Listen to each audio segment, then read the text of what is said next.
এটা আমার শসা গাছ দেখেন, এটা আমার ছাদ বাগানে। আসসালামু আলাইকুম, সবাই কেমন আছেন? আমি ভালো আছি আলহামদুলিল্লাহ।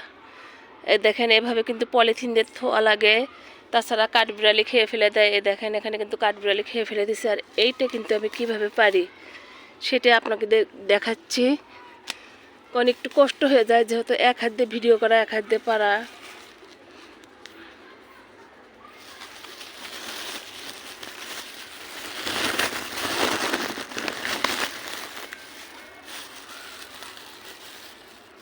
শশাটা কিন্তু অনেক বড় হয়ে গেছে। হাজবেন্ড খালি বলতেছে থাক থাক, কিন্তু না, আমার কিন্তু শশাটা রাখা যাবে না। দেখেন, অনেক বড় একটা শশা হয়ে গেছে। মাশাআল্লাহ, আমার তো অনেক ভালো লাগতেছে। দেখেন সবাই, এভাবেই কিন্তু গাছ লাগান লাগে, পরিচর্যা করা লাগে, তাহলে কিন্তু আপনি ফল পাবেন।